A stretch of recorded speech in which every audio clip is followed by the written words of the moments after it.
This roundtable series is called Exposing the Failure of Empire and Reclaiming the Narrative Creation Process. These were inspired by The Valediction by Paul Fitzgerald and Elizabeth Gould. Book 1, which is out, is subtitled 3 Nights of Desmond. Book 2, coming next year, is subtitled Resurrection. Empires are built by the use of force, which makes rulers insane, and they are maintained by controlling the narrative, often no matter what the facts might be. This is roundtable number 4, Into the Mystic, the murder of JFK, and how it relates to the Valediction. Our panelists are our host, Kris Millegan of TrineDay, who has published around 120, 140 books in the last 20 years. Information, stories, well documented, well researched, that the mainstream does not want us to see. Also, Paul Fitzgerald and Elizabeth Gould, who were the first American journalists to enter Afghanistan in 1981 after the Soviet invasion in December of '79. Sean Stone, filmmaker, Greystone Park, A Century of War and documentaries, co-host of Conspiracy Theory with Jesse Ventura and the RT News show Watching the Hawks, and the author of New World Order, A Strategy of Imperialism. Also, Sarah Whalen, journalist, attorney, and author of Royal Vengeance, The Assassination of Princess Diana and the Ancient Royal Cult of Human Sacrifice. Also, S.K. Bain, author of the most dangerous book in the world, 9/11 as Mass Ritual. Also, The End is Only the Beginning, 2022 and the Coming of God, and other books. And I'm Bruce. I wrote a book called God School, 9/11 and JFK, The Lies That Are Killing Us and the Truth That Sets Us Free. You can read about it at brucethetaurus.com and get it at TrineDay. And I ask you, Kris, to please tell us what you will to launch this roundtable. Well, first off, I want to thank everybody for coming and attending. And I want to start off with a couple of quotes from JFK. And we've all heard these before, but I think it's very important because he's not with us anymore, no matter what some people say. For in the final analysis, our most basic common link is that we all inhabit this small planet. We all breathe the same air. We all cherish our children's future, and we are all mortal. He gave that as his strategy of peace at American University.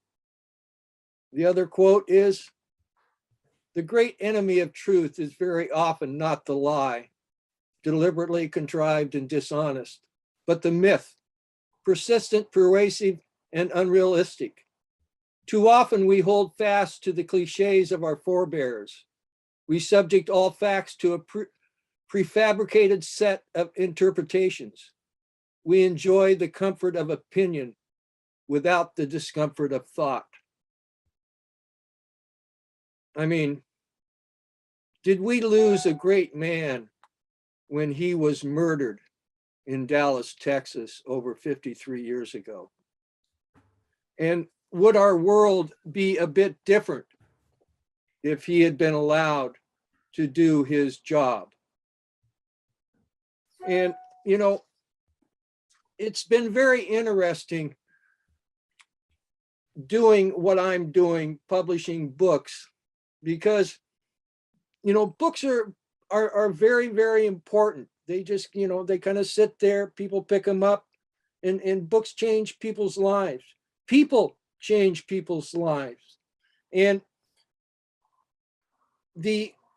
I got the book Valediction from Paul and Liz, and I read through it and I says, this is quite amazing, because the story takes us beyond what we've been living in, beyond what they've been trying to force us in. It takes us beyond it into the mystic. Now, what is the mystic? Mystic is where we are all one. We are all one. We're all together. And what we do, affects other people. And, we've been living in this world where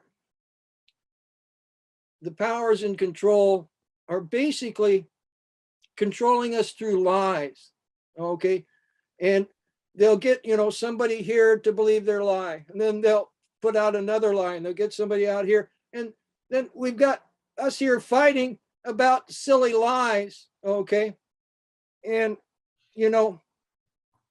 one thing that I want to also talk about is some of the stuff that's got us here.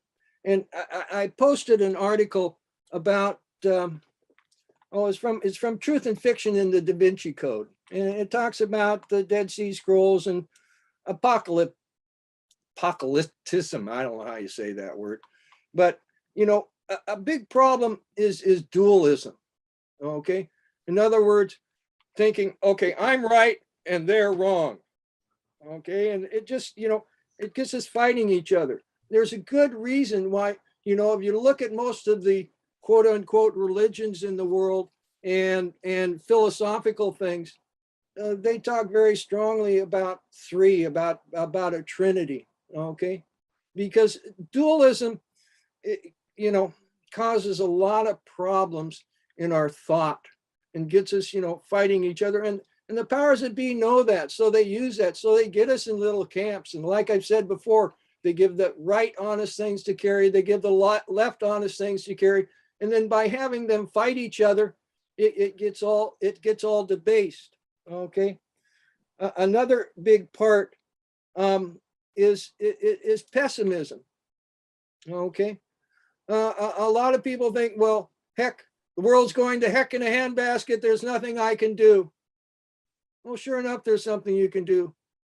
Everybody can always change how they act. Okay. Because that's where it gets down to. It gets down to how you and I and everybody acts towards each other and what we do. Vindication. Okay. People are always trying to, well, my side's right, so it's got to, I've got to vindicate it. Okay. And another thing is imminence. Okay. It's happening tomorrow. Well, I've had the good fortune of being on this earth right here for 72 years. And one thing I've noticed is that change does happen, but it takes time. It takes time. It takes concerted effort. It takes people trying to do something. And so I'm very happy to be here and to be doing this roundtable where we're trying to get, people's understandings and get beyond this crazy world that we've been living in where people create empires, then they, fight each other and all kinds of, and there's really no reason for it. I mean, we have the resources and we do have the understandings, but they get all muddled up. So onwards. Thank you, Kris. Onwards. Yeah, thank you, Kris. Paul and Liz, I pass the baton and the spotlight your way. Well, thank you, everybody, for coming today. It's great to see you. We are certainly living at the historic end of something, and the valediction is the farewell. And so I think it's only appropriate that that's what we're going to talk about today, because there is a mystical component to life. There is a mystical component to what we've experienced. And we also feel very strongly and have experienced the fact that there's a mystical component to JFK, his family, the Fitzgerald aspect of his family. And we have experienced it on numerous occasions personally, and we wanted to share that in our book. So, why I came up with this idea, who I am, what I am. I was a singer when I was 10 years old, and I got an idea. I used to get people would come to me and they would tell me how inspired they were by my voice. We wrote a book in numerous years ago, about 30 years ago at this point, called The Voice, which was about the mystical aspects of the Fitzgerald family and what it meant to us and to the world around us. So I'm going to start by reading this just short piece that we wrote to try to sum up what the Valediction Book 2 is all about. Valediction Book 1 is about Afghanistan, and the behind the scenes story that occurred that we became very much involved in and aware of over the course of being in Afghanistan in the 1980s during the Soviet occupation, and then going back there again and after the American occupation in 2002, which was really quite a span. But I'll read this and then we can move on from there. Since 1963, the analysis of JFK assassination hasn't moved very far outside a narrow discussion. Despite staggering wealth of information provided by researchers over the last 60 years, the mainstream arguments are still confined to the lone gunman theory or an assortment of conspiracies between Cuban Americans, the mafia, the CIA, and/or the military-industrial complex, all of whom had motives for wanting to see JFK dead. I recall that even as JFK's campaign began, it was obvious to see that religious attacks on him were beyond the politics as usual mode. Political cabals in the US were already opposed to a Catholic becoming president long before JFK announced his candidacy. The election was the final straw for those who believed America was a Masonic state created for those fleeing Rome's persecution of a medieval knighthood known as the Knights Templar. How did this happen? On October 13, 1307, the French king, Philip IV, who was deeply in debt to the Templars for financing his wars, ordered them arrested and charged with heretical practices. Then on November 22nd of that year, under pressure from King Philip, Pope Clement V issued the papal bull Pastoralis Praemunentii, instructing all the monarchs of Europe to seize their assets. When the last Templar Grand Master, Jacques de Molay, was burnt at the stake by the Pope's inquisitors in 1314, it would serve as an inspiration to generations of heretics dedicated to overthrowing the papacy. In 2016, we published an article stating it was time to stop the revenge and retribution cycle that led to the justification for killing JFK, and we received this statement from a self-described heretic in response.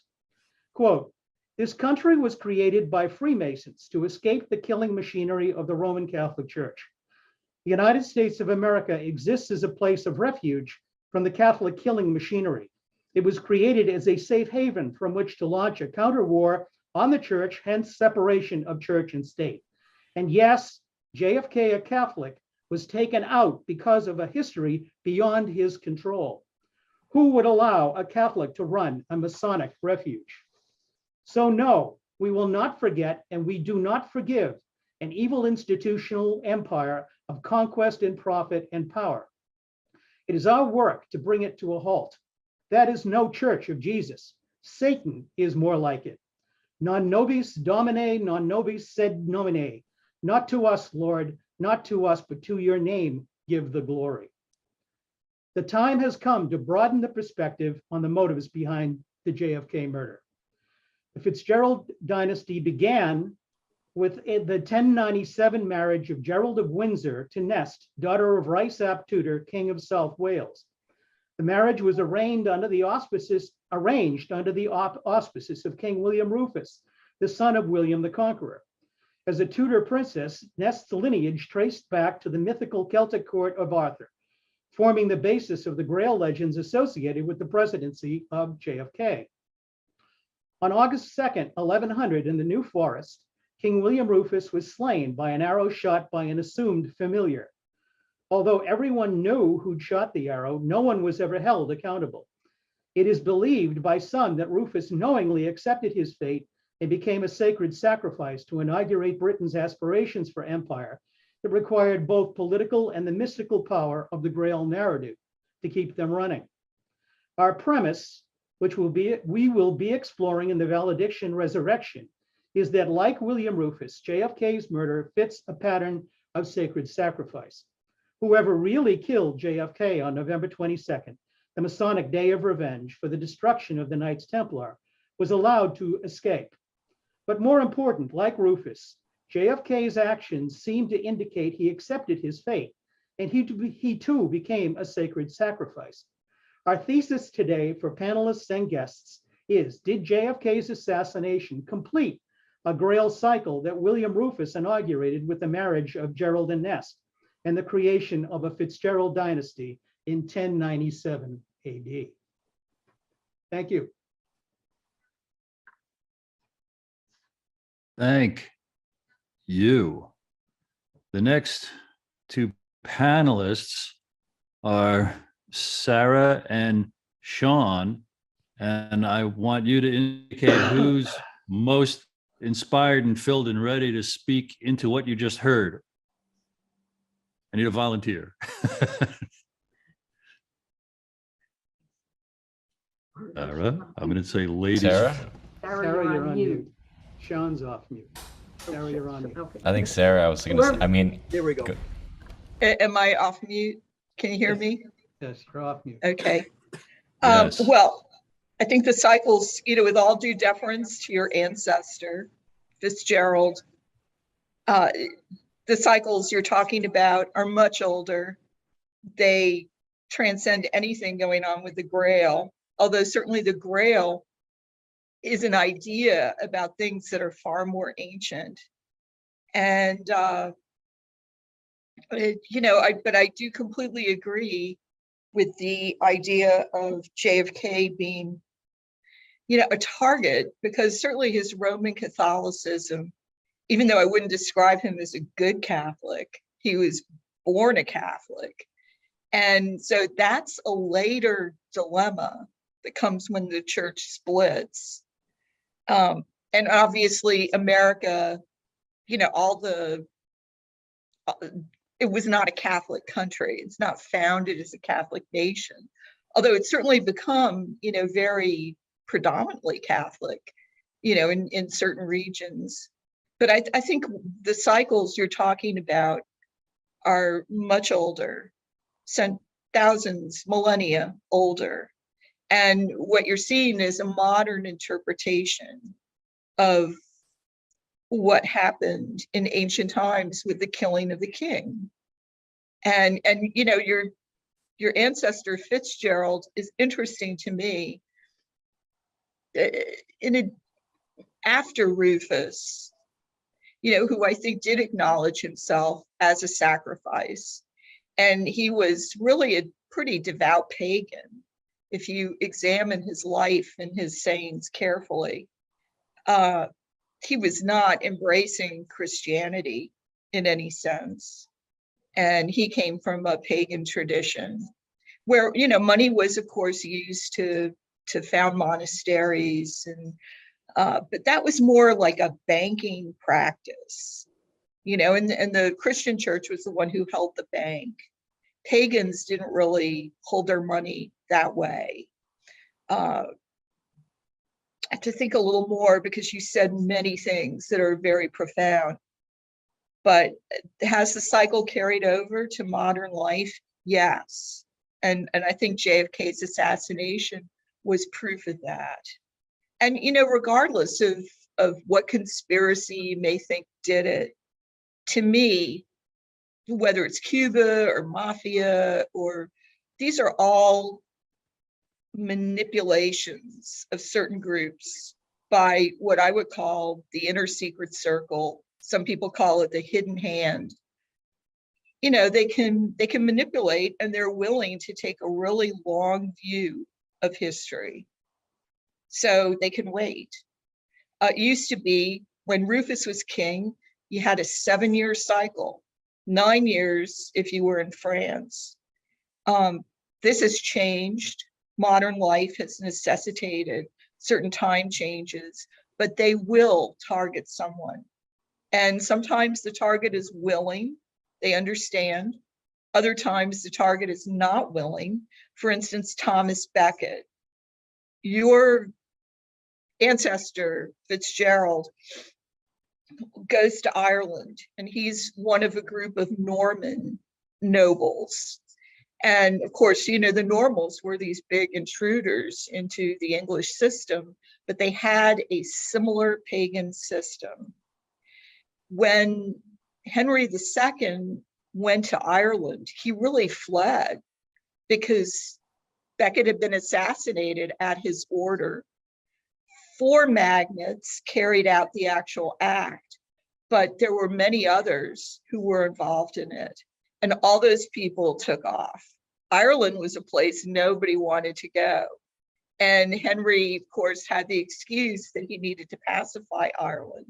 And he ended up there for Sarah, a do you period of have- years.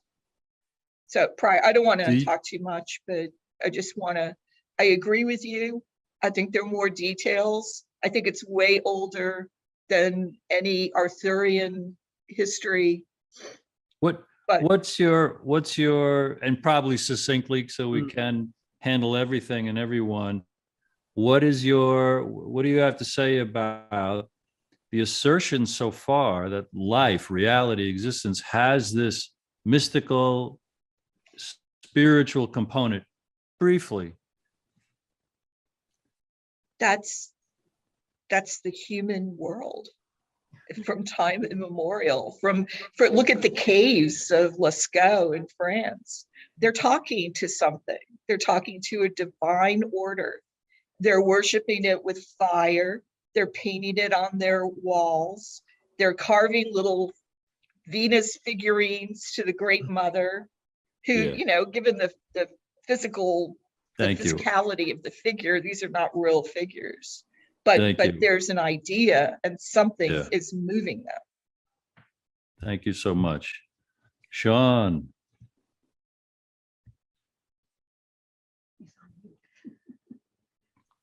You are muted still. Yeah, I'm not really clear where to weigh in, to be honest. I'd rather reserve for a more specific question. Very good. You have Kent.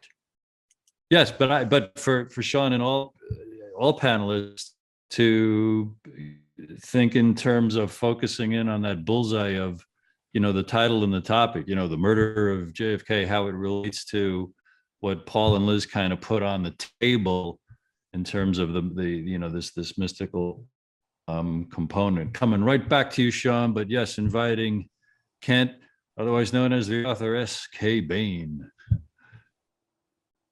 Well, you think you understand a subject fairly well, and then a book comes along that really blows it wide open and makes you realize you only understood it to a very shallow degree. And my second book dealt pretty heavily with the JFK assassination as mass ritual, but as I've read the first book by Paul and Liz and gotten a preview of the second book coming out next year, I realized I understood it only superficially, and the mystical aspect of the JFK assassination just is extremely interesting.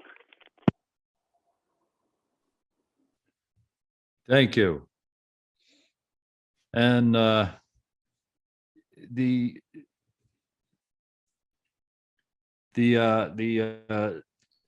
view that is given in their books, and the prep we've done for these roundtables in terms of taking the given facts of reality, quote unquote history, and how our rulers use them and manipulate them to create a narrative that captures us, controls us, terrifies us. Sean, I kind of my job to squeeze the panelists in the first 45 minutes before opening it up to the second half questions and comments with the audience. At least, would you indulge us with your take on the JFK assassination in context of your book, New World Order?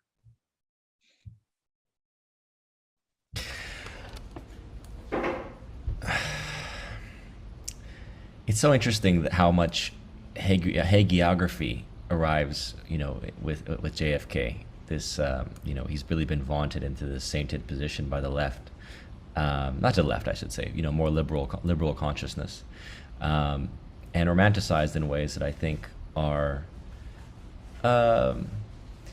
beyond the pale, beyond what is realistic with him. My indication would be that he was ritually sacrificed, and I think he knew it. I think in a way his whole family knew it. we know now about his illnesses that he had, his various debilitating issues with the spine, having to wear these braces and things to keep him propped up. He had so much pain he could barely bend down some days, they say. Addison disease, I believe, amongst other issues, that he was a sickly person in a way that obviously no one at the time knew. And very flawed man. Let's be clear, right? His relationship with women is a clear indication of that. Marilyn Monroe in particular, and how he treated her, I think, is just one of many examples of the chauvinism of that time. And it's, again, it's not to say that he's evil. It's just that's it does reflect some aspect of his consciousness and his morality. What we see with Vietnam, certainly was he more restrained than Johnson? Absolutely. Was it clear that he was not trying to be at the behest of the military-industrial complex and awaking to that through his administration? Yes, those years were indicative, right, from the Bay of Pigs informing him, as we all know, about the CIA and why he fired Dulles and why he threatened to splinter it to 1,000 pieces, and understanding more and more of the deep state as he got into it. I tend to think that his greatest sin may have been the desire to, not as a person I'm saying, but from the perspective of the establishment, may have been that desire to issue currency directly from the U.S. Treasury, right? This whole executive order near the end of his life was it an executive order? Or I think it was an executive order, but it was certainly an agreement that he was coming to, right, with the Indonesian president at the time. I think that was Sukarno, right? Suharto took after, yeah. So Sukarno, to basically get the gold to back the Treasury issuing currency, which would have completely threatened the entire nature of our system, right? Which is to basically be, to be accepting loans from a private banking system, the Federal Reserve operation, to be accepting loans, and to basically indebt your entire future generations of taxpayers, never-ending debt cycles, right? And to be beholden to to their printing schemes and control of the currency. So that, I think, may have been the biggest trigger, in a sense, to get rid of him. Certainly there's questions about the aliens. This is always an interesting one that comes up. Would he have disclosed? I don't think that he would have disclosed. I think that he understood too that there was a certain level of, there's a certain game that had to go on. And so that's why I always say there's a hagiography, because it's like he would have changed everything. There's a system and an establishment, and I think that we're coming to learn that more and more as consciousness evolves over time. And what's so interesting is that people have played into so much of this hatred of presidents, as Kris talked about, the left versus right, and how that's been manipulated so much, because there's this belief that this president's going to change things. This president is going to, but without understanding that the executive is literally that. He's a CEO. He's a chief executive officer of a corporation that is the United States of America. And you have forces that are at work, and policies that are implemented that are greater than what the president can do. The president can be there to try to, inform people to a certain extent, to try to, help morale, which is one important thing I think a president does, is frankly, it shapes morale. It gives people a certain vision and hope. And that's why, there's positives to, to presidencies that even when you look at their policies as, as disastrous or as disabling as they may be, there is a certain quality of morale. But ultimately, you're looking at a system here that is so much more intricate and complex, as we've learned over time, than any one man being able to come in there and just say, I'm going to drain the swamp, or I'm going to, take on the military-industrial complex, or Kennedy could have changed history.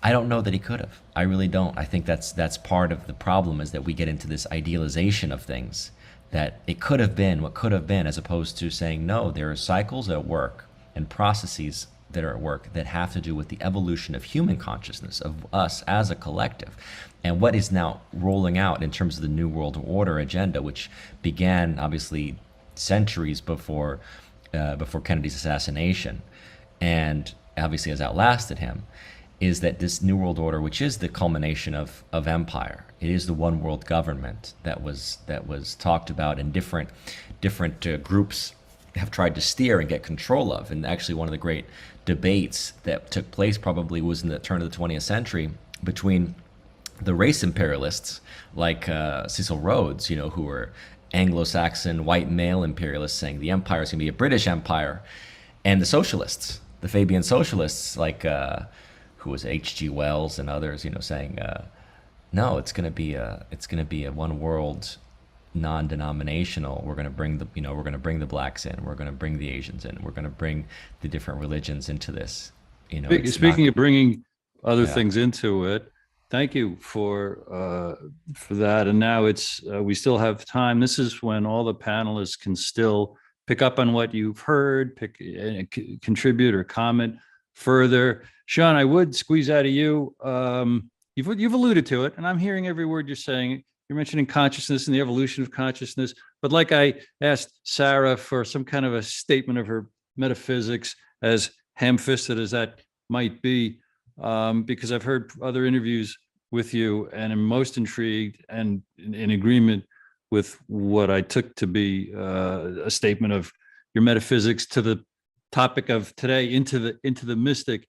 How impactful are our intentions, our thought, our will? Like Kris said at the top, reality is a oneness. Can you speak into that very long-winded and perhaps confusing question? Reality is a oneness. Is that what your question? Or is it's a unique experience. Reality, I say there is no reality except your own experience of reality. So your reality is different than my reality, and that's the beauty. This is what, just to speak very quickly on my metaphysics, why I'm so opposed to New World Order. I'm so opposed to these imperial systems, these imperial models of dictates telling people everyone must do this, everyone must, you name it, get the vaccine, walk this way, think this way.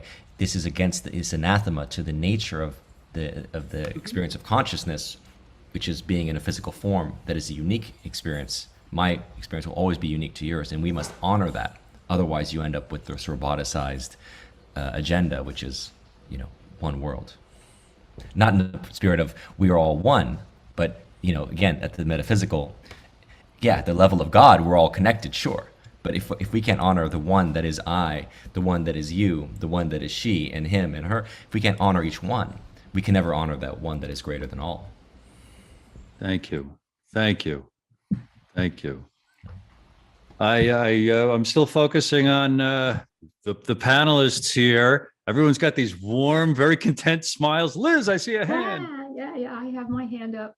Well, I think, to actually further extend, I think what we are referring to when we use the language of the sacred sacrifice and tying these things together, what we're really trying to do is really bring what really is in the form of JFK is a metamyth, okay? And what we're trying to let you know is we're working at it from a personal level. And we're trying to see how to connect the evolution of what became, and by the way, Sean, your point about JFK and his personal life, I think you could say the same thing probably about almost any famous person. So I don't think those issues are the real point about when an individual captures the imagination of the people at the level that JFK has. And then you go back into this history that takes you back to the origin of this connection, this ideal called the Grail mythologies, which, and Sarah, we certainly know well, they really go back to the Mithraic rituals and are really deeply connected. This would go back thousands of years. So we know that the history didn't start, okay, with the Fitzgerald family, obviously, but in terms of this sort of alpha and omega between the origin of this family, beginning with this real connection to this Welsh princess, that there is this association, and that how that manifests through eventually the Norman invasion of Ireland in 1170 that inaugurated this family into becoming what's called the Sean Gael, which is more Irish than the Irish. So when you take these warring Norman warriors who enter a country and become more Irish than the Irish, something magical happened. And I'm sure they weren't all perfect either. So it's kind of a hitchhiker's guide to the mystical. Right, but it's personal. You see, I think that's our point.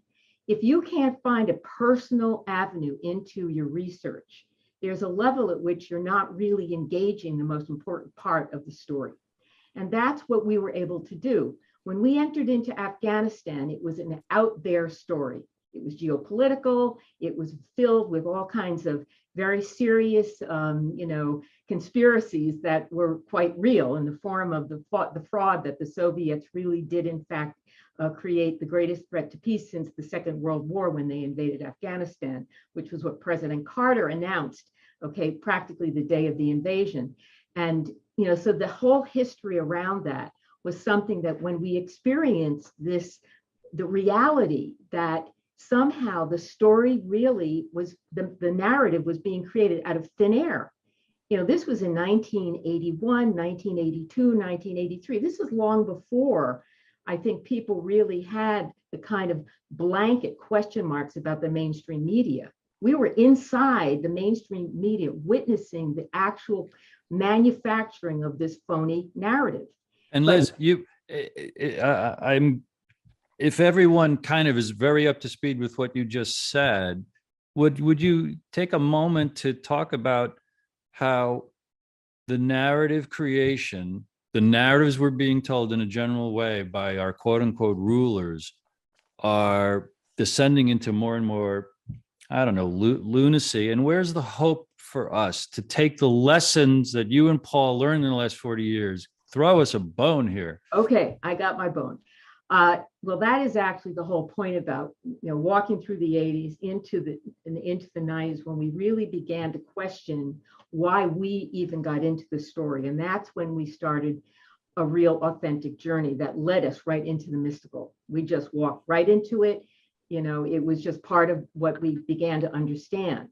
And so the idea that what we're now finding is a way to interpret, the assassination of JFK as a final act of revenge and retribution, as a final, this is the way it had to end because this is the way it began. And that's the idea when you go back to the methodology of the royals who basically prepared themselves to either die or have one of their close associates or relatives die in order to gain the power of empire.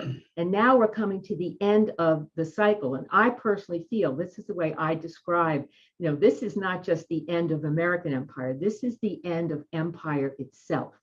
And I do believe that JFK's assassination can be viewed in that context. And that's why when we got the this response from the heretic about why they had to kill JFK, we realized what we were up against. And in our planning meetings for these roundtables, I've heard you say this, yes, the end of empire has it's ending, or we have to help it end. And in general, it's the use of force. It's when some humans think they've got the right to use force over others. That has got to end. And you do see that it's happening. And the more that you're talking about it is because the more everyone is consciously aware of, we've got to love each other as ourselves. It goes back to what Kris said at the beginning. We're one people on this one planet. It touches on what Sean talked about at a deeper level of reality. I'm interpreting you, Sean, now. There is just a field of consciousness which wants to know itself and functions in a healthy way where all can be free when each incarnation of it, this is Bruce's metaphysics, loves each other incarnation of it as itself, as oneself. Right, but we're still, the old paradigm is still clinging to us. I think of this as like in terms of, when a fetus is getting ready to be born, okay? All right, the womb basically can only sustain that fetus for a maximum of maybe, weeks, okay, by the end of the cycle. If that fetus stays in that womb too long, okay, that womb will kill that fetus after that point. Well, think of it that way. We are literally dripping with this old womb that we have used up, that we need to get out of, but it's like clawing on us. It's clinging to us. Isn't it clinging to us because the psycho rulers who want to rule us, the elite of the elite, aren't they terrified of losing their power and their control over us? And don't they suffer the most from the illusion that they are separate from us? They don't feel or experience that the harm they're inflicting on us. They are constraining themselves. I think that what we're, again, it's just like the womb that's dying. They do what they do. They don't realize that they're putrefied. They don't realize that they are over, like the womb that's killing the fetus. This actually was the vehicle that carried the fetus for the full, term. And then at the end, if the womb is not, if the fetus doesn't leave, that's when the danger happens. And so what do you say? What do you say to the fetus? What do you say to that fetus? Get out, but this is the point but the getting out process, I think, in terms of this, in the complexity of the human, obviously the total experience, is that we are living with something that hasn't been ended properly. I like to think that what we're living through is a bad ending. And when you have a proper ending, everything just collapses and the new can then emerge. That's why we feel this reinterpretation of the assassination of JFK put in the context of the sacred sacrifice and factoring in the reality of that. And that's why we felt this heretic that wrote us this note in 2016 was so important for us to really connect with. I want to connect with his reality. I want to connect for another moment on the metaphor of the baby being encouraged to get out if it's being strangled by this womb that wants to keep it. And that's very dualistic. Kris talked at the top about, us versus the rulers who are imposing this control on it. Kris, do you have an insight into something along those lines? Let me just make one quick comment about my metaphor, which I want to make sure is clear. I don't think the womb is doing anything right or wrong. I think it's just continuing to do what it did, but it doesn't know it's poison now. That's what I'm saying about this empire. Okay, we have a term for it. We're in late stage imperial dementia. When imperial thinking makes you crazy, at the beginning it's great, at the end it's horrible. Okay, it makes it makes the emperors crazy. Well, because the imperial mind, okay, is so overloaded with power and with the ability to use it and mesmerizing and all of that. And so we know that there's something about the imperial mind. I think, when you mentioned Cecil Rhodes, I mean, the term mystical imperialism was actually created for Cecil Rhodes. The idea of using that kind of power. And I love how you've described how it leads to dementia. And I see it even in the victim, which is the baby or the 99% of humanity that wants to be healthy and wants to be free. And there again, it comes into this dualistic us versus them kind of thing, which Kris is a great coach against that. I default to love is the answer. We have to love the World Economic Forum and Klaus Schwab the way he can't love himself and can't love us. No, but think of him as the womb that has to, figure out that it's over. Okay, he's carrying the old paradigm and just keeping up using it. Yes, as he's tightening. I can think of nothing less in the world that would be good for me or the rest of humanity than to view Klaus Schwab as the end all and be all of existence. I don't want the world to end with Klaus Schwab. Let me put it that way. No, but I'm reminded of Kissinger's quote about his observation about Nixon. Can you imagine if somebody loved this man? I mean, we're dealing with the same kind of mentality. But it's really imperial thinking. They're all imperialists. They all have bought into it. They all have been completely seduced by it. Okay. These guys are making Brzezinski look like an enlightened figure. All right. And so Paul and Liz, if this were the last 5 minutes of the roundtable, what would you encourage us to go forth and multiply? How do we balloon in our confidence and hope about what to do with the present state of the world? I said, the thing you have to first do is figure out why you are attracted to doing what you're doing.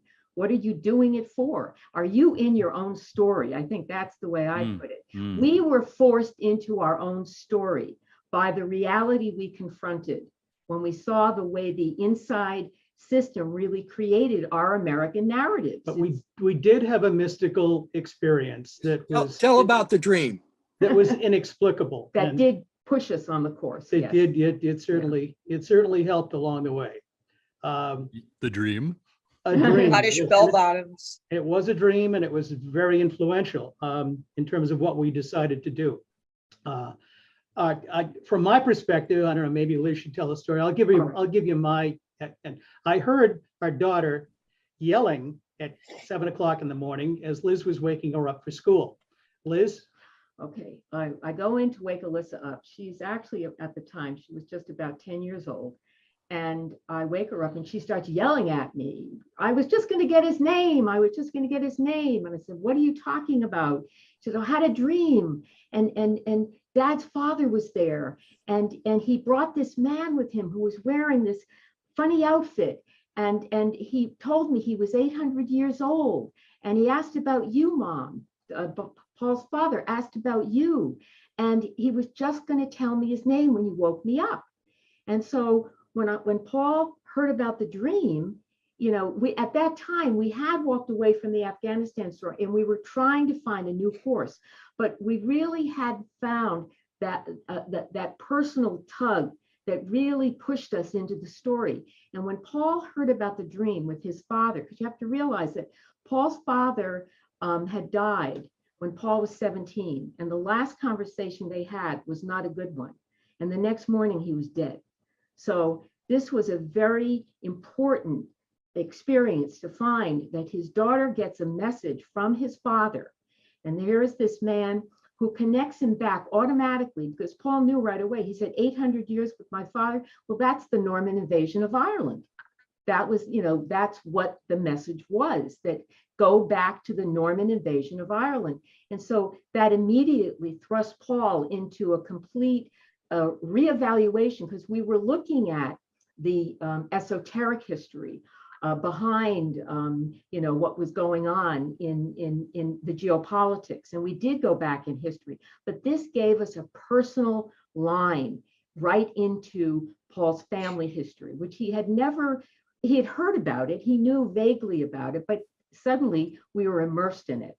And we ended up discovering a book that was written by Heraldus Cambrensis, who was he was one of the relatives who was on the Norman invasion, and he wrote books about it. So here's this real history about the Fitzgerald family, and you go into these books and suddenly you realize, well, this is about my family. This is not just history in this detached way. My grandfather came over here at the turn of the 20th century, and he had been left in charge of the farm, and he left it in charge of his brother. And so he came over here, he led a life, he became a union leader, and he said, he went back in 1957, and his brother said, what are you going to do with the farm? What do I do with it? And so he said, you can have it. My son doesn't want it. My son being my father. And so anyway, so that was the end of that, but we still stayed in communication with these people. Now, this is a very specific part of Ireland. This is the southwest of Ireland. This is down in what's called Desmond territory. We were there in 1997, and we drove from the northeast part of the country. We went to a wedding, and then we drove down to the southwest.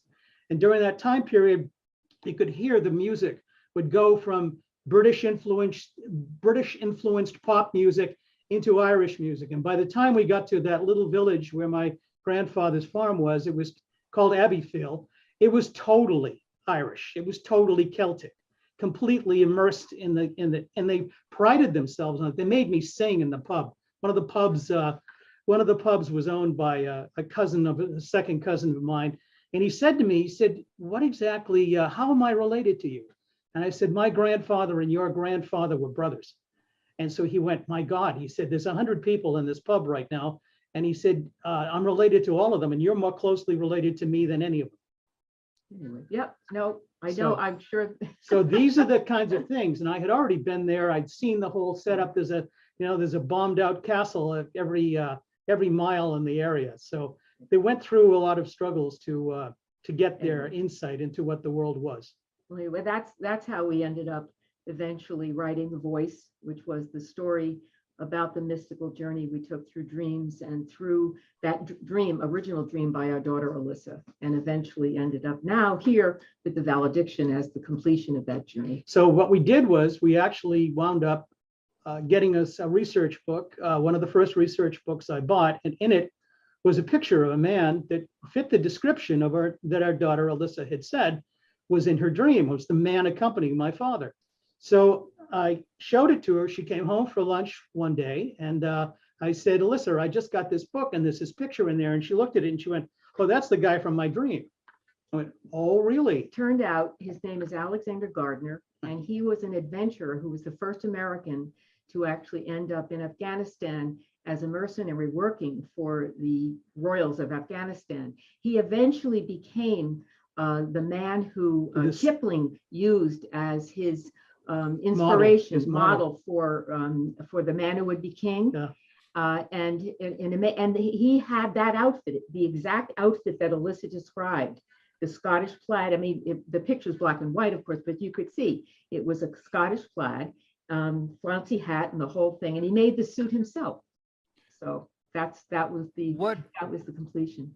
What would you say about the importance of us interpreting our individual lives? We are, if I'm hearing you correctly, we are the lead character in our own lives. You framed it very specifically with asking ourselves, why do I do what I do? And with that comes responsibility. With that comes power. With that comes intentionality. And no one's a victim of any aspect of one's own life. We are deep into already the time protected for audience participation and questions and answers. Kris. It's Dharma. Okay. There is a way to walk down here. There is, right actions are the thing to do. I've looked a lot deep into secret societies and looked at them as a social historian, looked at their members and different things. And one thing that you find is that they don't know their own mind a lot of times. They get very much into cognizant dissonance. Okay, I was talking with one of the, a daughter, both her father and her grandfather were members of the Order of Skull and Bones. And she would be just amazed because he would be talking socialist things, and then he would be talking very heavy capitalist things and whatnot. And when you look at these people that are members of these secret societies, they go insane. Okay, they are not looking for our best interests. Okay, and the Kennedy assassination, when I look at it very, very hard, okay, I see ducks that were put in a row before he was even elected. Okay, and if you look at Kennedy, the name means wounded head. Okay, and so they're taking these overarching archetypes, okay, to smash. They smash our archetypes, and then they try and bring it back up in a different direction. Okay, and it behooves us as the people that are being ruled, okay, to stand up on our own 2 feet and demand, okay, that our republic, that our democracy operates as a republic democracy rather than this game. I mean, they're playing a huge, big psychological warfare game to get us into all these positions. Okay. And I'm in the position of moderator, Kris. Dare I try to wrap you up to open it up to questions? I'm almost done. I mean, basically, the understand, one thing the internet has done, it is just broke down all kinds of walls. Okay. And, the idea that, money rules us. Okay. Is what is money? I mean, the whole idea of what monies are break. I mean, there's whole kinds of change happening, and it behooves us to, just continue on with our struggle to be free.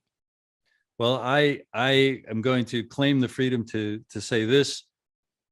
You just brought together a couple of huge strands of this whole conversation in a very empowering way for me, which is they're insane. As members of the secret societies can go insane. the use of force drives rulers insane. And the solution for each individual is taking responsibility for every single thought that we think. So there's the aberration. Rulers go insane because they are trying to use force, which is a violation of, I think, natural law or human law or dharma, the right way to walk, being nice to each other, and also going along with someone else's plans and priorities, believing authority. That's the rub. It's not taking responsibility for the moral implications of every thought I think, every word out of my mouth, every action. So with that, I do want audience to wave or unmute, say my name, I'll identify. Kris is pointing. John Olson wants to talk a little bit about JFK and the unspeakable. Take it away, John. Okay, thank you very much. I may be the most senior member here. I heard several people say they were in their 70s. Next April, I'll be 80, so I'm not sure where that fits with everybody else. But I knew Jim Douglas. Has everybody read JFK and the Unspeakable? Okay, yeah. I see some nodding. I don't know if everybody.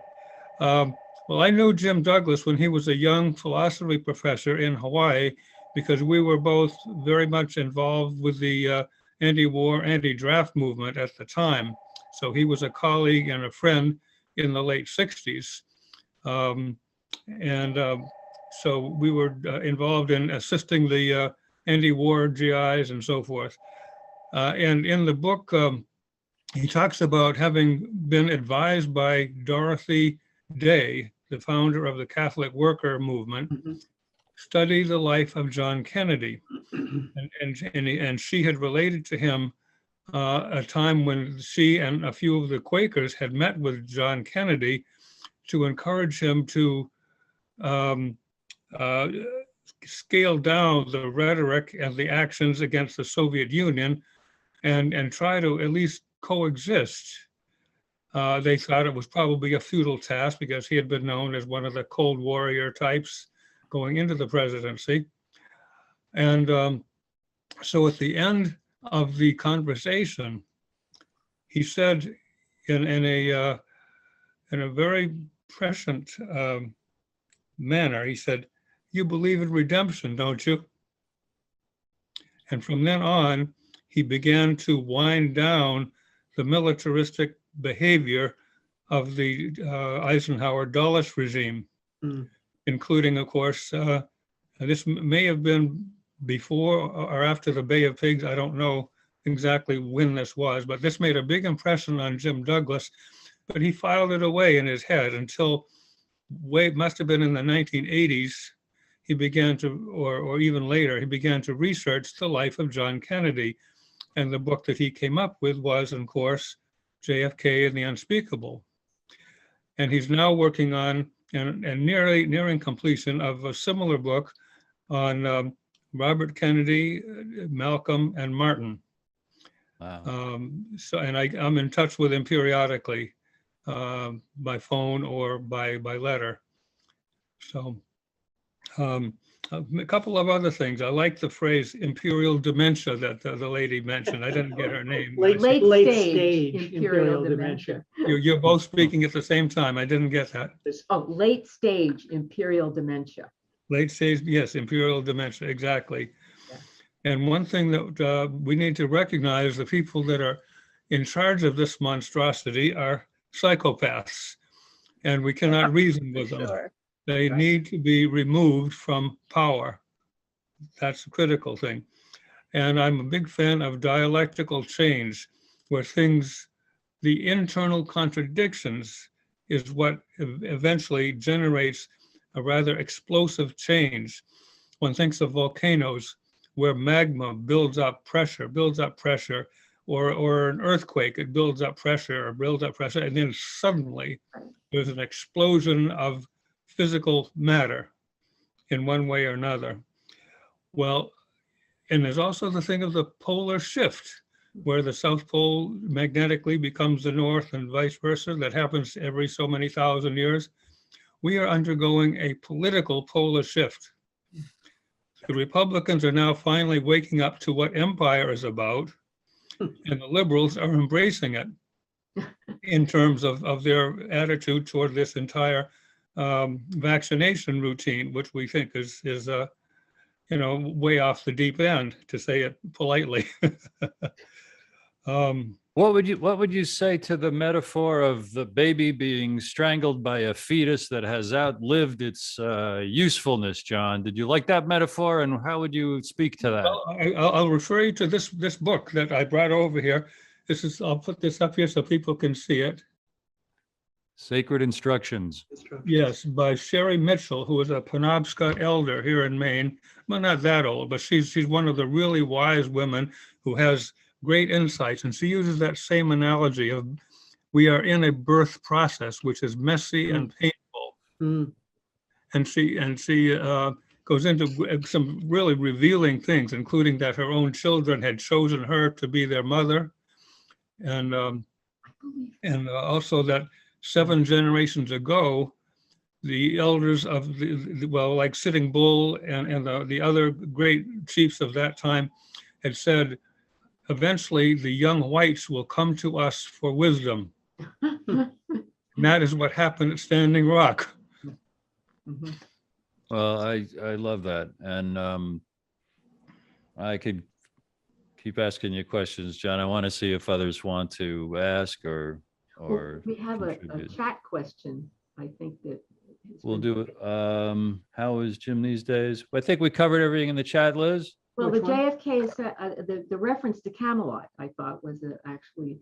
a new Anyone want to comment on that? John. Well, Yeah, well, I think that actually was one of the reasons we brought up the history of the connection going back to the marriage of the first Fitzgerald, Gerald, to Princess Nest, who was considered to be a part of the Celtic mythology connecting back to King Arthur, and that whole movement came out of that area. And so there is a reality, especially I think for for the again, for what we're building to with the Fitzgeralds is what happened in the 16th century. You go from the 1170, the Norman invasion. You start with the family in 1100, 1170, the Norman invasion, eventually becoming more Irish than the Irish, and then eventually completely a genocide is committed against them by Queen Elizabeth.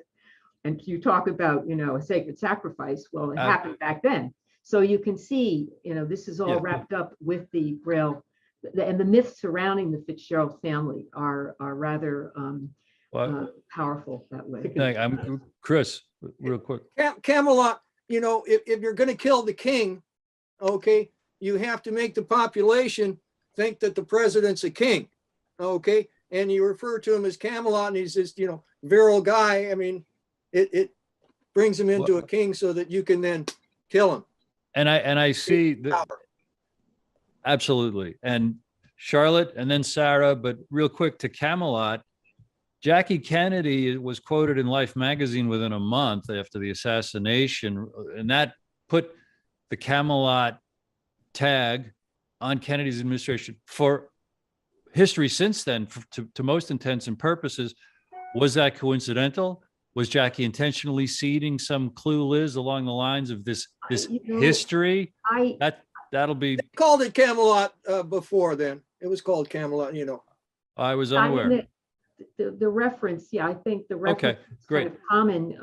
Then somehow it was already being seeded right. to set up the impact of killing the king, it seems.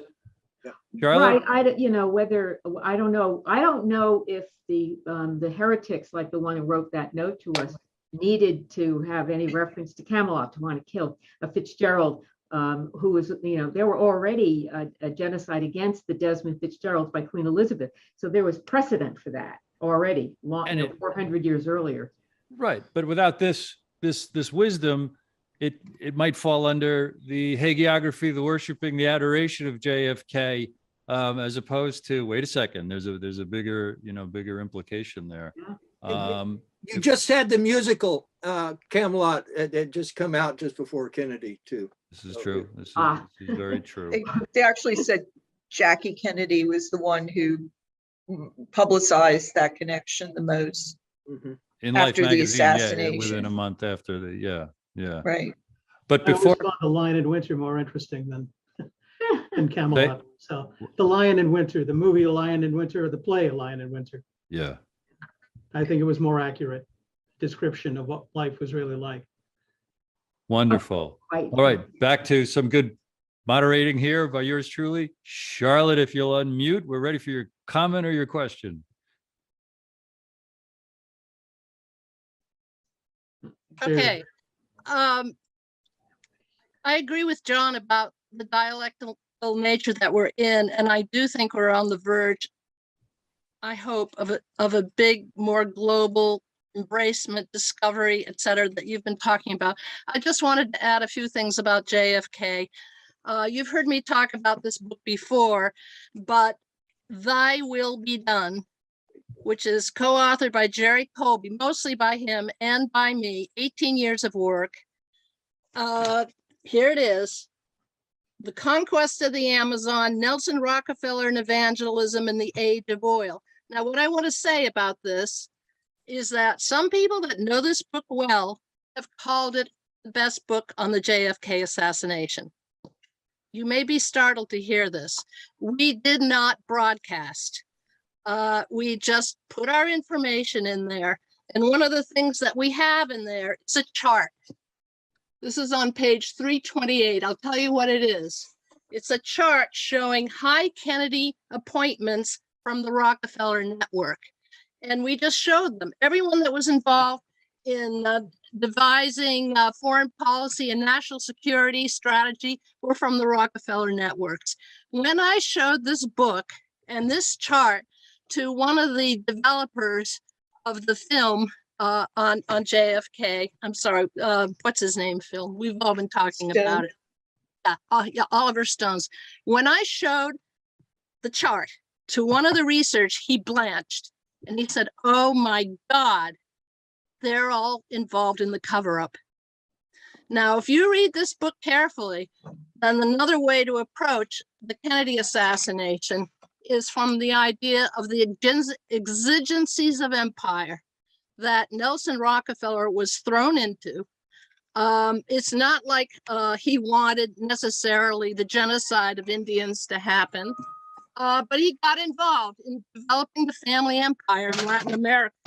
And the exigencies of empire, which comes out of the growth of late capitalism, is what drove him to do horrendous things in Latin America. What would you say to bring it right up to the moment? And then anyone else also address this question, if you don't mind, Charlotte. What would most help, or might most help, the vast majority of humanity who is really upset, confused, horrified, scared, confused of the events of the last, I'm going to say 20 years, in terms of powerlessness, to bring on this renaissance, this birth of a whole new, let's get very idealistic and romantic here, you know, a golden era of health and freedom for humanity? Well, first of all, I agree with you on the idea of the Renaissance. I think it's coming. What would be It the tangible came out of the couple of Black things? Death, by the way. It's coming It- out now. Yeah, go ahead. Go ahead. I stepped into your words. What one or two or three strategies or intents or areas of research, Charlotte, and then I'm going to ask others the same thing, could help empower this baby to throw off the suffocating fetus that has lived too long? We have to look at the ruling class. The ruling class, that's a term, you know, you're not supposed to use that word. It's going to brand you.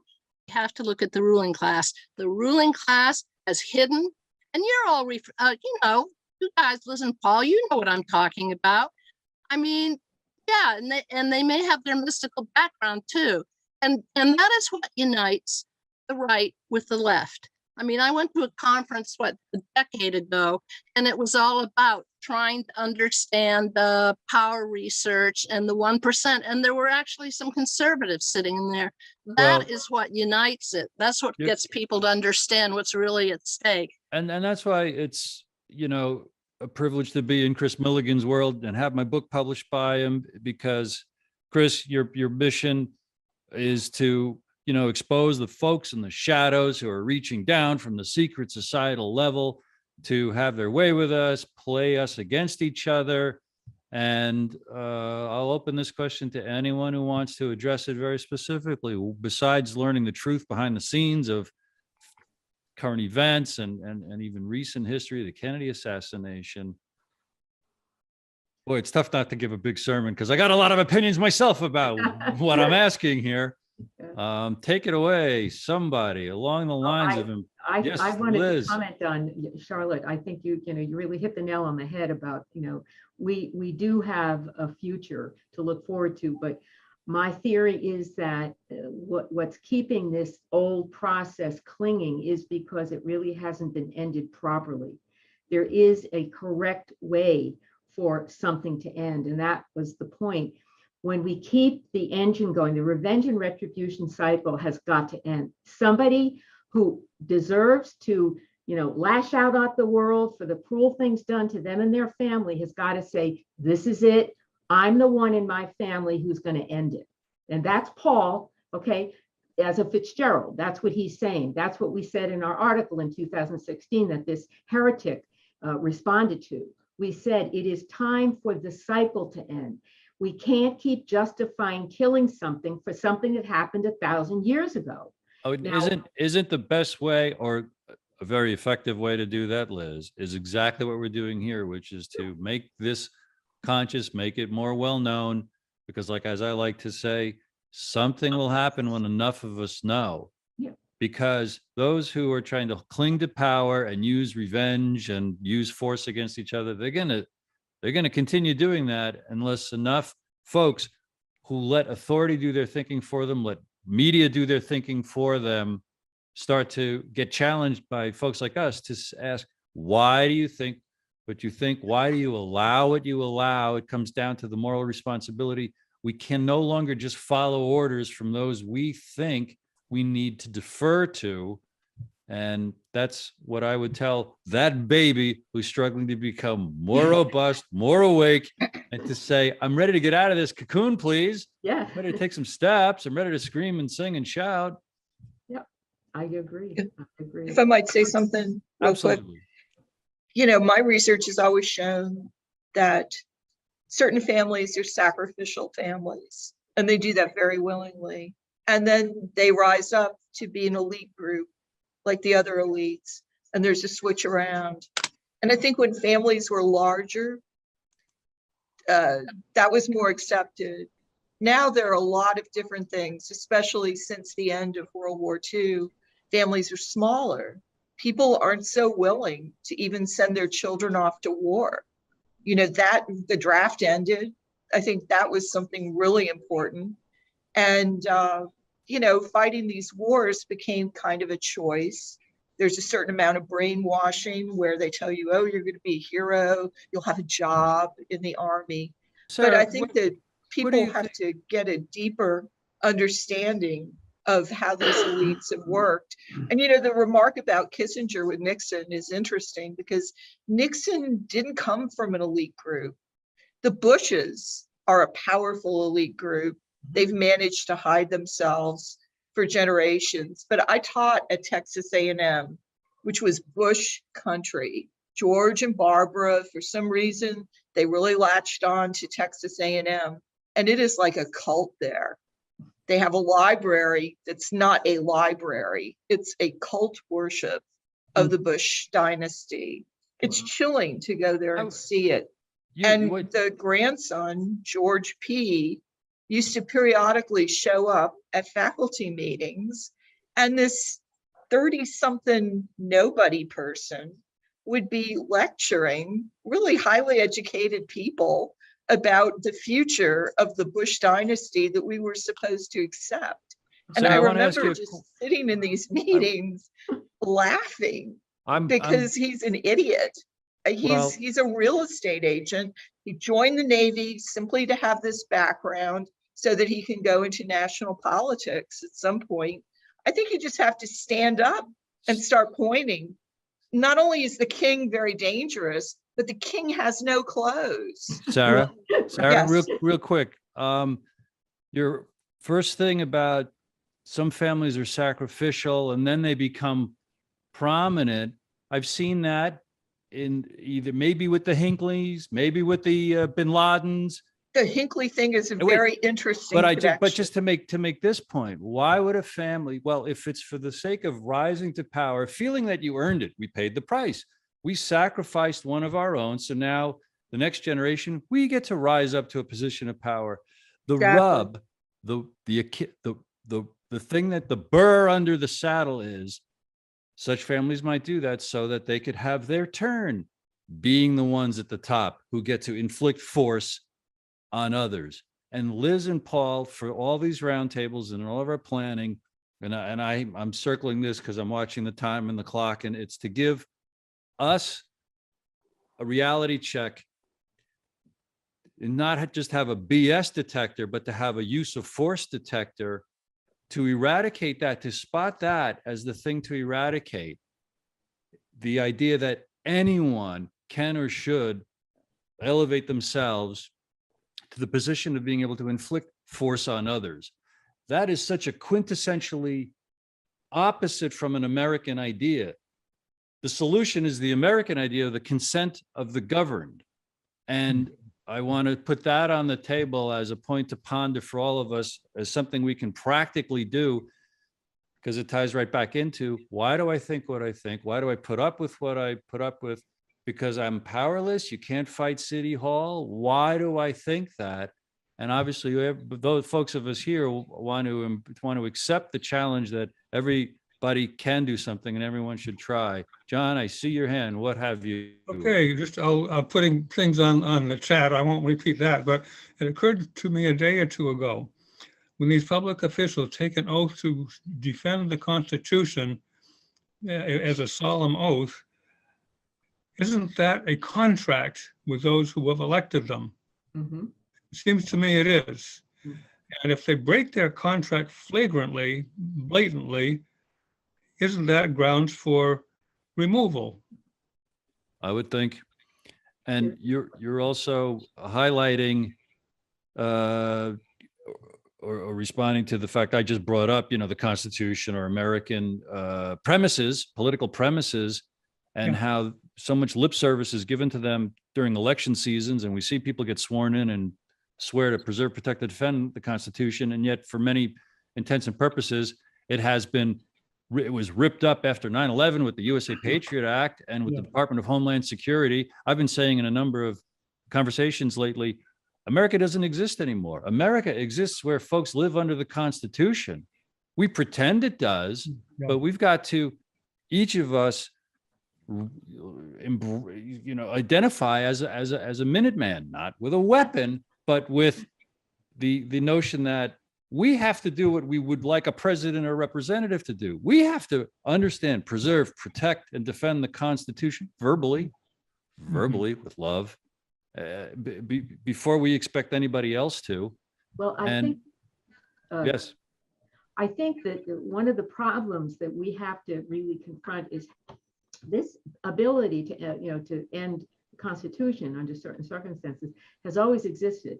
Anytime there is an emergency, and of course we used to think of that as a state of war, like in World War II, when Roosevelt basically, allowed Japanese Americans to be put in concentration camps for what? For being Japanese Americans. They did nothing.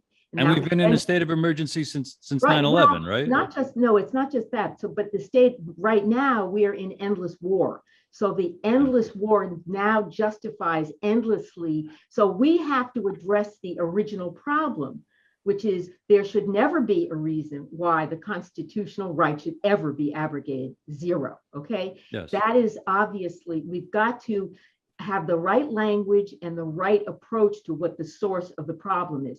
The Hegelian dialectic basically gives the state the power to do exactly what it's doing today, which is use violence against its own people if it sees fit to do it. We have to deal with that reality, that they cannot have that power. So as I say, one empire under surveillance with deceit and oppression for all. Right. Well said, John. When you use force for the good, okay, at some point you're going to use it for evil. I guarantee it. Okay, so that clearly is sort of a mantra. But when we're talking about an endless war, we are now in endless war, which is the constant use of force. So it's like a disease now that's taken over. Well, I'm not going to take over, Liz, but I'm going to challenge you and Paul to start taking notes for next month's roundtable to dive into the concept you've raised earlier. And I'm paraphrasing that each individual is the star of our individual story, and to take responsibility, which is a theme this whole roundtable, for why do I think what I think? Why do I allow what I allow? Is it because I go along, I feel powerless, it's just a habit my whole life, whatever the experts on television are saying, I go along with, and to take personal responsibility for not only the state of our mind, emotions, and happiness and comfort in our own skin. Do we have to get drunk? Do we have to do drugs in order to be us and get through day by day like so many anxiety-ridden and fear-filled humans? And then to take responsibility for having conversations about what kind of a life do we want? What kind of a country do we want? What kind of a community we want toward peace, happiness, love, health, freedom. And I'll make it very specific with this example. For arguably lies, the American government, which functions in our name, which supposedly represents us, commits crimes, atrocities, and abuse here and around the world. And because we feel powerless, you can't fight City Hall. We don't say, hey, that's unacceptable. There, I've put all my cards are on the table. Who wants to pick up with a comment or a question in the dwindling few moments that we have? Charlotte, I see Charlotte. you. Yeah, I just want to bring to your attention a wonderful book about fighting City Hall. So, and it's by Kucinich. I don't know if you're aware, I had to review it. I reviewed it for Counterpunch. Wait a minute. The division of light and power. You know, he ran for mayor of Cleveland and he became very famous because he was absolutely dogged in trying to protect the public utility. And in the process of his fight, he discovered who the ruling class was in Ohio and in Cleveland. And so what he's done in this book, which was recently published, is he lays out his whole struggle and how he discovered these forces. And I think this is a great way for people to apply what we've been talking about at the local level. You can fight City Hall, but you got to know who you're fighting and you got to understand their power. When did that book come out, Charlotte? It just came out probably 6 months ago. And then, of course, he ran again. Well, we're going to do mayor and he lost. But it's a great book. Thank Anyone you. who cares about city politics should read it. Right, because we sometimes very intentionally say we've got to talk about solutions by the end of the roundtable, and decentralization and making things local, and where can we show up at the school board or at something about like our utilities. Thank you for mentioning that book. Who else has? I'm gonna ask the panel, unless I see other urgent hands, to here's your opportunity to kind of conclude. Sarah, I see you. Yeah, I just want to say quickly with Charlotte, it's really important to remember there's a famous saying, I think Strom Thurgood said it, all politics is local. It doesn't matter. Everything has a locus and it blows out from there. The other thing I'd like to say about both of Fitzgeralds is I think you are a living example. I mean, your ancestors would probably just be running squirrels listening to you right now, because dynasty and kingdoms and power was what they were all about, especially in Ireland. And the very fact that you have made the veil between your world and their world a very thin one, and yet you still come up on the side of goodness and light. You've chosen a narrative of the Grail, which is positive, uplifting, a humanitarian movement, really. So Sarah, it shows that bloody families can be transcended. Well, It takes consciousness and determination. we actually did love. go, we met the Knight of Glen in 1997, who's also happens to be the Black Knight, and when we were in Ireland. And the first thing he said to Liz was, "What were you thinking joining this crazy family?" mm, So I had no idea. where she that had was no going. idea, and at the time I wasn't quite all that up on it either, but I've come to learn that there's a lot there to be done. And I think that, I've kind of identified with that Fitzgerald aspect of JFK all my life as a little kid, and I am an old kid now. And I think that, what Kris is doing, and Bruce and Kent and the rest of our crew here and everybody, thank you very much for participating in this experience. But I think Liz focused on the key word. The key word is personal. It comes down at the end of the day, it comes to you. And I don't happen to like being pushed around. I never have on my entire life. And I can't tell you how I feel about the way we are living in, and what we are being forced to live with right now is the antithesis of what we have been raised to believe about ourselves, what we have been raised to believe about being Americans and being human beings. And we're going to have to hit a point where everybody feels the same way and pushes back. And when they do, I'm going to tell you, the powers that be will run in fear. Well, pushing back the right way, though. yeah. And before I give Sean and then Kris the last words, Sarah, remind everyone, please, the title of your TrineDay book. Royal Vengeance. Subtitle. It's about the blood cult that rules the royal families. It's still a blood cult that's very much alive today, even though Royal they try it. Vengeance. Royal Vengeance subtitle, The Assassination of Yes. Princess Diana and the Royal Cult of Blood cult. Human Sacrifice. Sacrifice. Thank you, Yes. Sarah.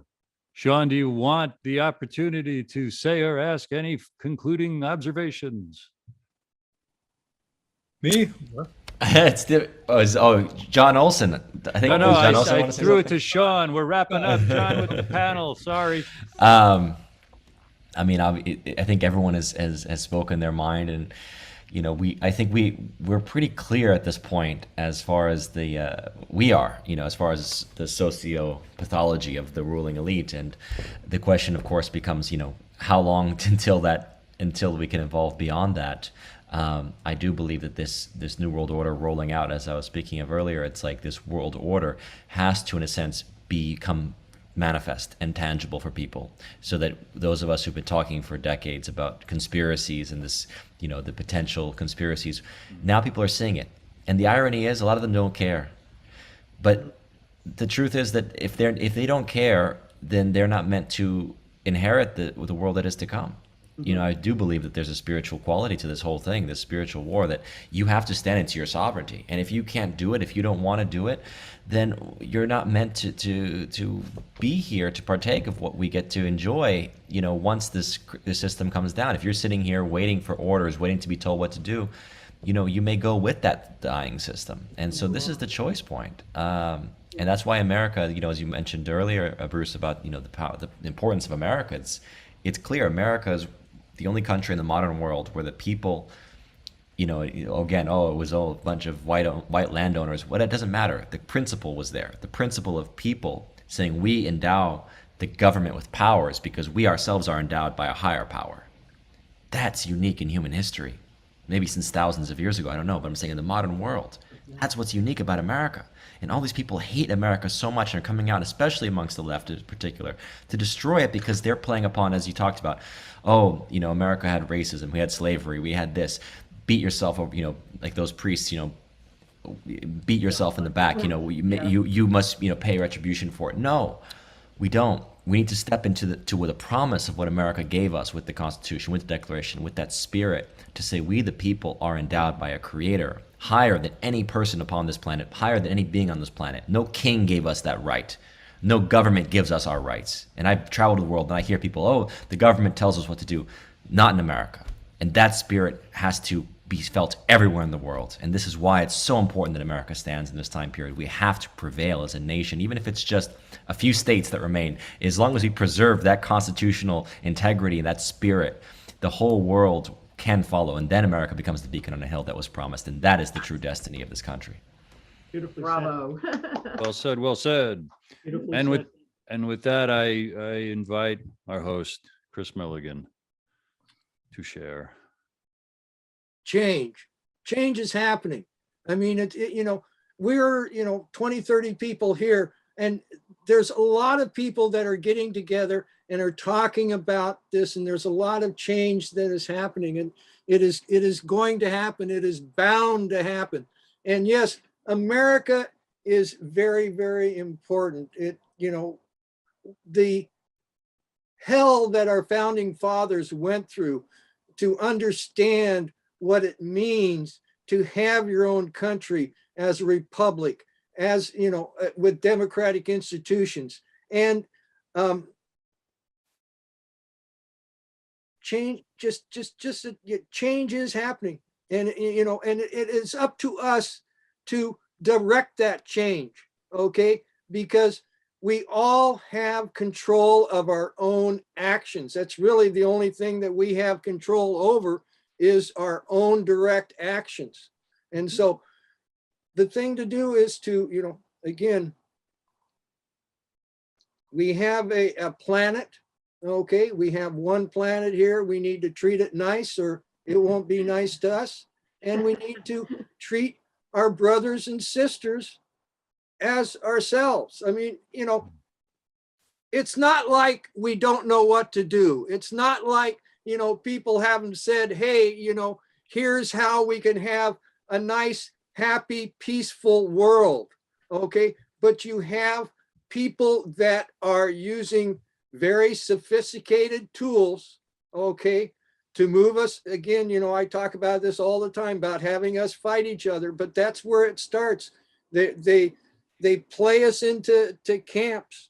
And with the internet, it's really taken away a lot of their secrecy. They don't have, a lot of secrets. Okay. What they have right now and what they're exercising is raw power.